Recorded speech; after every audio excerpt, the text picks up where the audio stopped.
Halo, selamat datang. Kali ini kita akan bedah tuntas sebuah lokakarya yang praktis banget tentang gimana caranya bikin tanah jadi lebih sehat dan tentunya pertanian jadi lebih untung. Kita akan mulai dari salah satu tanaman paling juara di Indonesia, cabai. Seberapa penting sih cabai itu? Coba dengerin cerita ini. Ini bukan cuma soal rasa ya, ini bukti kalau cabai itu udah jadi bagian dari denyut nadi budaya kita di Indonesia. Luar biasa kan? Oke, dalam beberapa menit ke depan, kita akan jalan bareng-bareng nih. Kita mulai dari kenapa laba itu penting. Terus kita bongkar rahasia elemen paling vital, lanjut kenalan sama 3 teknologi tanah yang keren banget. Gimana cara pakainya? Dan terakhir, gimana caranya bertani lebih cerdas. Anggap saja ini peta jalan Anda menuju pertanian yang lebih profitable.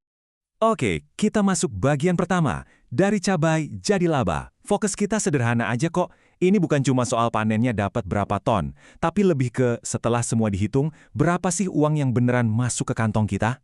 Rumusnya simple banget kan? Laba sama dengan penjualan dikurangi biaya. Nah, kita sering banget fokus gimana caranya naikin penjualan.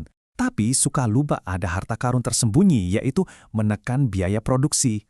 Coba bayangin kalau pengeluaran pupuk, pestisida, itu semua bisa dipangkas. Itu keuntungan langsung loh. Terus pertanyaannya, gimana caranya potong biaya tapi panen tetap bagus? Jawabannya ada di satu bahan rahasia yang sering banget kita anggap sepele. Air. Percaya deh, ini fondasi dari semuanya. Coba deh pikirin sebentar. Anda nggak makan seharian tapi tetap minum. Ya paling lapar aja, tapi masih hidup.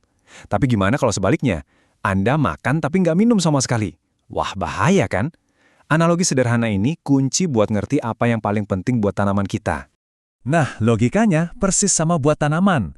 Tanpa air, pupuk yang kita kasih itu cuma jadi bubuk kering yang nggak bisa diserap akar. Air itu ibarat truk pengantar yang bawa makanan ke tanaman. Jadi, tanpa air, tanaman bisa kelaparan di tengah tumpukan pupuk sekalipun.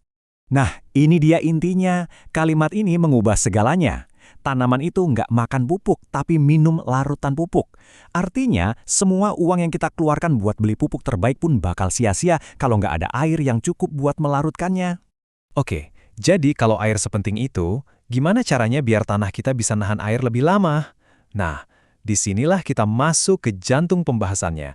3 teknologi sederhana yang bisa mengubah lahan Anda jadi semacam spons raksasa yang hidup. Ini dia 3 jagoannya, kompos super, biochar, dan larutan mikroba. Namanya mungkin kedengaran agak teknis, tapi tenang, ini semua teknologinya sederhana, biayanya murah, dan kalau digabungkan, mereka bisa menciptakan ekosistem yang subur di tanah kita. Pertama, kompos super. Anggap aja ini biangnya kompos. Kita nggak perlu capek-capek bikin, tapi kita panen langsung dari lapisan humus di bawah pohon-pohon besar yang rindang. Disitulah alam udah menciptakan mikroorganisme terkuat.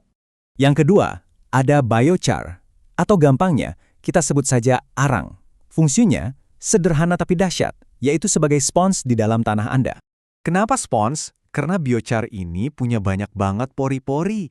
Dia bisa nyerap air sampai 3 kali lipat beratnya sendiri.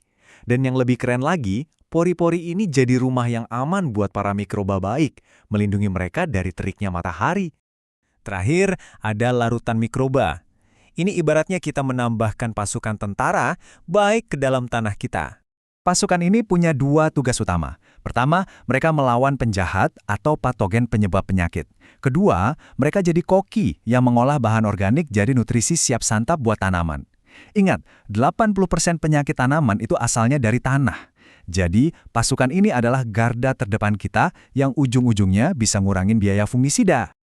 Oke, sekarang kita punya 3 alat yang ampuh. Tapi, sama kayak masak, urutan memasukkan bahan itu penting banget kan? Nah, ini dia, cetak biru atau resepnya, biar hasilnya maksimal. Urutannya krusial banget ya. Pertama, kita kasih kompos sebagai makanannya. Kedua, kita kasih biochar sebagai rumahnya. Dan terakhir, baru kita masukkan larutan mikroba sebagai penghuninya. Logikanya sederhana banget kan? Kita nggak mungkin memindahkan penghuni baru sebelum rumahnya jadi. Jadi kita bangun dulu rumah yang nyaman dengan biochar, baru kita undang para pekerja, yaitu mikroba, untuk tinggal dan mulai bekerja di sana. Nah, setelah kita tahu teknologinya, tahu cara pakainya, terus apa hasil akhirnya buat kita sebagai petani? Ini bukan lagi soal kerja keras, tapi kerja cerdas. Ini soal mengubah tanah kita jadi aset yang paling berharga. Coba lihat, dengan kita berinvestasi di kesehatan tanah, kita bisa memotong banyak sekali pengeluaran untuk pupuk kimia dan pestisida. Ini artinya, ketergantungan kita sama produk-produk pabrikan yang mahal itu berkurang drastis. Keuntungan kita jelas makin besar. Jadi, poin utamanya begini, kita menciptakan lingkaran yang positif, biaya lebih rendah, tanah lebih sehat. Tanah yang sehat menghasilkan tanaman yang lebih kuat dan gak gampang sakit. Dan tanaman yang kuat sudah pasti menghasilkan laba yang lebih tinggi. Semuanya nyambung. Pada akhirnya, kita dihadapkan pada sebuah pilihan. Apakah masa depan pertanian itu soal nambahin terus bahan kimia dari pabrik, atau soal membuka kekuatan luar biasa yang sebenarnya sudah hidup di dalam tanah, tepat di bawah kaki kita? Dengan bekerja sama dengan alam, kita bisa membangun masa depan pertanian yang gak cuma lebih untung, tapi juga lebih lestari.